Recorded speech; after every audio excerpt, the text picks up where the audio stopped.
بسم اللہ الرحمن الرحیم۔ السلام علیکم ورحمۃ اللہ وبرکاتہ۔ یہ سفر محض چند عبادات کی ادائیگی کا نام نہیں، یہ دل کی تربیت، نفس کی اصلاح اور کردار کی تعمیر کا سفر ہے۔ حصہ اول میں ہم نے نیت کی درستگی، عبادت کی صحت اور حیا و طہارت کی بنیادی اہمیت کو یاد کیا کہ قبولیت کی بنیاد اخلاص اور اتباع سنت ہے۔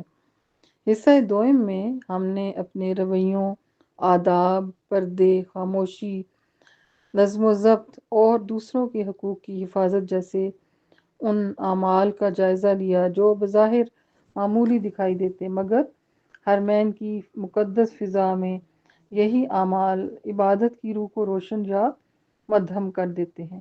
اب اس سلسلے کے حصہ سوم میں ہم ان عملی اور حساس مسائل کی طرف متوجہ ہوتے ہیں جو خاص طور پر خواتین کے لیے نہایت اہم ہیں۔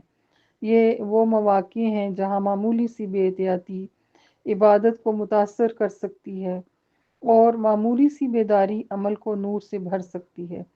مقصد ڈرانا نہیں ہے بلکہ آگاہ کرنا ہے، روکنا نہیں بلکہ محفوظ رکھنا ہے، تاکہ ہر بہن اللہ تعالیٰ کے گھر سے لوٹے تو اس کا حج اور عمرہ ظاہری بھی درست ہو اور باطنی بھی مقبول ہو۔ اب ہم اپنے حصہ سوم کا آغاز کرتے ہیں۔ خواتین کے لیے حج و عمرہ کے متعلقہ مسائل و معلومات۔ ہم نے 34 نکات پہ بات کر لی تھی۔ آج ہم 35ویں جو اہم بات ہے اس سے آغاز کریں گے۔ طواف میں مردوں سے ٹکرانے سے بچنے کی خاطر انتہائی احتیاط، خاص کر نیچے مطاف میں مردوں کے بہت ہجوم میں بعض خواتین ایسی دلیری سے چکر کاٹتی ہیں کہ مرد بیچارے ان سے ٹکراؤ سے خود کو بچانے میں ناکام ہو جاتے ہیں۔ ایسے موقع پر باشعور خواتین کو انتہائی احتیاط کی ضرورت ہے، بلکہ انہیں چاہیے کہ اپنے ساتھ کی سادہ لوگ خواتین کو بھی اس ضمن میں شعور دیتی رہیں۔ کوشش کریں کہ رش کے اوقات میں مطاف میں طواف نہ کریں یا بالکل کنارے کنارے سے طواف کریں تاکہ دھکم پیل اور ٹکراؤ کی صورت نہ ہو۔ 36ویں اہم بات، دوران طواف پردہ کی اہمیت۔ پردہ کرنا طواف میں واجب ہے۔ بسا اوقات اس موقع پر چند ایک خواتین کے سر کے بال ننگے نظر آتے ہیں، اس طرح تو ان کو طواف کی عبادت کا بھی نقصان ہوا اور بے پردگی کا بھی گناہ الگ لازم ہوا۔ ایسے مرد بھی دیکھے جاتے ہیں جن کی احرام کی چادر میں ناف نظر آتی ہے جو کہ ستر عورت میں داخل ہے، تو اس کی بھی احتیاط لازم ہے۔ یعنی کہ دونوں جو مرد و خواتین ہیں دونوں کے لیے ضروری ہے کہ جو احکامات پردہ کے حوالے سے ہیں ان کا خاص خیال رکھا جائے۔ 37ویں اہم بات، ہل سے عمرہ کا احرام باندھنا اور محرم کی شرط۔ کوئی عورت ہل سے عمرہ کا احرام باندھنے کے لیے محرم کے بغیر اکیلی قطعاً نہ جائے۔ ایسے میں اگر کوئی بھی ناخوشگوار واقعہ پیش آیا تو زندگی بھر افسوس رہے گا اور اللہ تعالیٰ بھی ناراض ہوں گے۔ انتہائی مجبوری کی صورت میں خواتین کے گروپ کے ساتھ سفر کریں۔ 38ویں اہم بات، حیض کے دوران طواف جاری رکھنے کا حکم۔ بعض خواتین کو دوران طواف حیض بھی آ جاتا ہے اور وہ لا علمی کے باعث پھر بھی طواف جاری رکھتی ہیں۔ خیال رہے کہ ناپاکی کی حالت میں ایسا کرنا کبیرہ گناہ ہے۔ اس طرح دم دینے کی نوبت بھی آ جاتی ہے۔ ایسے میں خواتین کو چاہیے کہ طواف چھوڑ کر فوراً مسجد الحرام سے باہر نکل جائیں۔ 39ویں اہم بات، نفلی طواف کے دوران حیض۔ نفلی طواف میں اگر حیض آ جائے تو طواف کو اسی طرح سے فوراً چھوڑ دیا جائے اور مسجد الحرام سے باہر نکل جائیں، اور جب پاک ہو جائیں دوبارہ غسل کر کے جو طواف آپ کا چھوٹ گیا تھا، جو چھوڑا گیا تھا، اس نفلی طواف کو دوبارہ سے ادا کرنا لازم ہوگا۔ 40ویں اہم بات، حیض کی حالت میں حج کے اعمال۔ کوئی خاتون اگر حالت حیض میں ہو تو سوائے کعبہ کے طواف کے حج کے سارے اعمال منا، مزدلفہ، وقوف عرفات، رمی، جمرات، دم شکر اور آرام و قصر وغیرہ کر سکتی ہیں، لیکن اس صورت میں مسجد الحرام میں داخلے کی اجازت نہیں۔ 41ویں اہم بات طواف زیارہ یا طواف عمرہ کے دوران حیض آ جانا۔ طواف زیارہ اور طواف عمرہ کی ادائیگی کے دوران حیض آ جائے تو کوشش کریں کہ اگر واپسی کا ٹکٹ نزدیک ہے تو درخواست دے کر حیض کے اختتام اور غسل تک کے لیے ٹکٹ مؤخر کروا لیا جائے۔ اس حوالے سے پاکستان حج مشن ہمیشہ کوآپریٹ کرتا ہے، تعاون کرتے ہیں، اور اس صورت میں فوری طور پر اپنے محرم کے ساتھ مشن کنٹرول آفس میں رابطہ کریں، فلائٹ مؤخر کروائیں۔ ٹکٹ مؤخر کرنے کے بعد جو حائضات ہیں ان کے جو جوڑے ہیں، مینس کے کپلز جو ہیں، ان کے لیے گورنمنٹ اسکیم میں علیحدہ سے بلڈنگز کا ارینجمنٹ کیا جاتا ہے تاکہ پاک ہو کر غسل کر کے طواف زیارہ کر کے وطن واپس لوٹیں۔ کھانے پینے کا انتظام بھی اگر ایکسٹینڈ ہوتا ہے آپ کا اسٹے پیریڈز کی صورت میں، تو جو ایڈیشنل فوڈ ارینجمنٹس ہیں وہ بھی گورنمنٹ اسکیم میں گورنمنٹ خود کرتی ہے، اور پرائیویٹ حج اسکیم میں ایسے کپلز یا محرم مرد اور خواتین کے لیے پرائیویٹ کمپنی خود انتظام کرتی ہے اور کرے گی اگر ایسی کوئی سچویشن آ جاتی ہے۔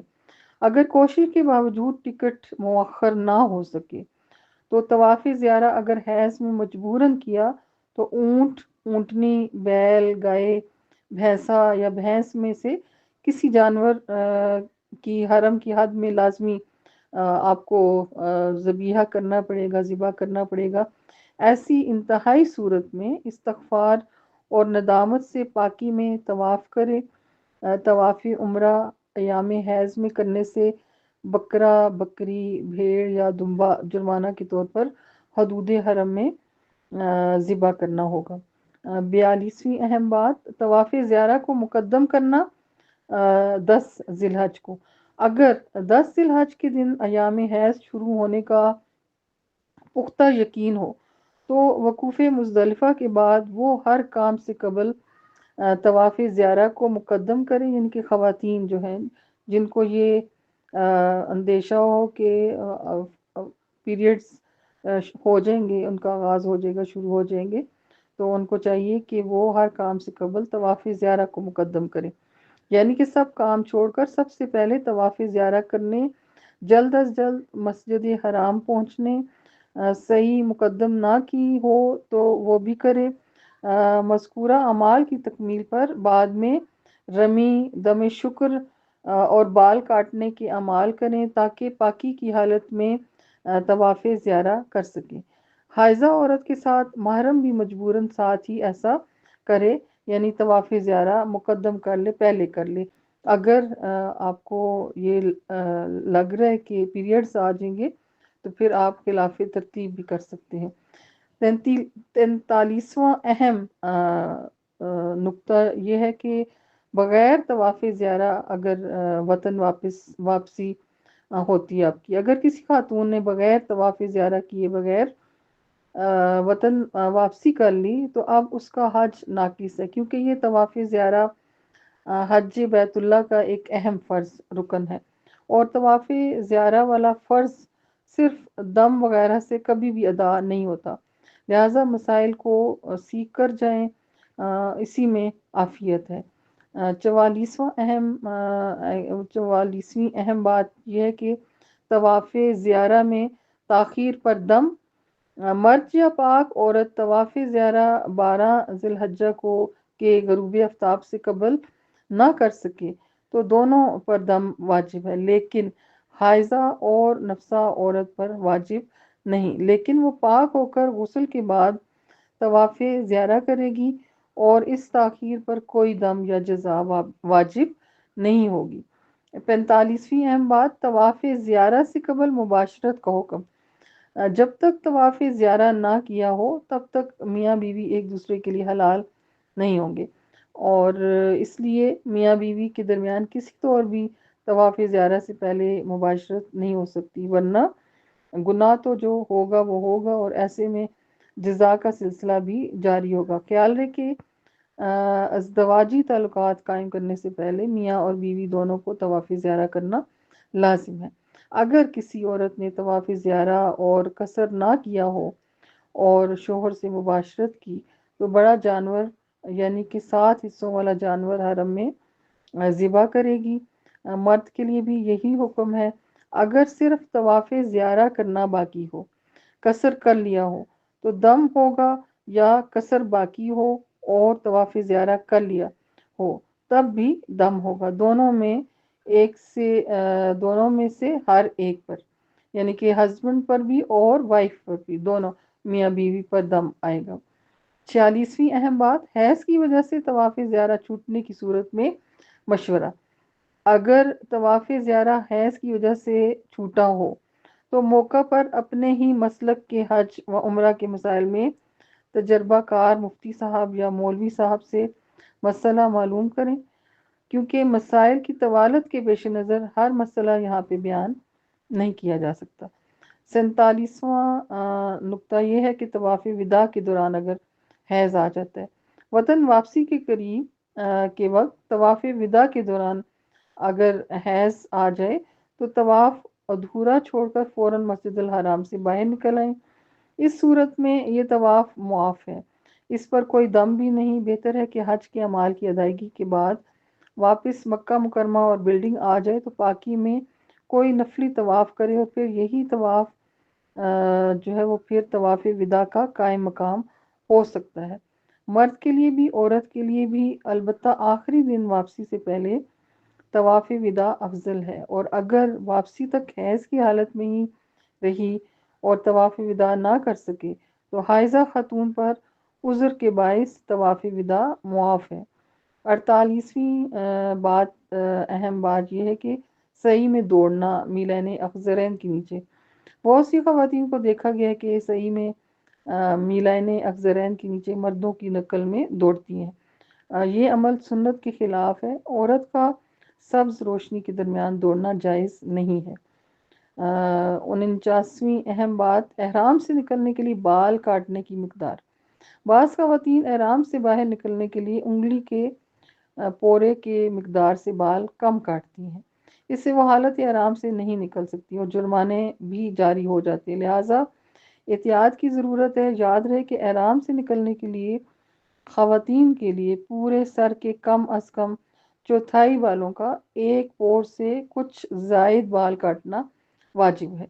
اس کا سادہ طریقہ یہ ہے کہ سر کے بالوں کو 3 حصوں میں ڈیوائیڈ کریں، تقسیم کریں، اور ہر حصہ کے یا کم از کم ایک حصہ کے ایک پور سے کچھ زائد بال کاٹنے سے قصر ہو جائے گا۔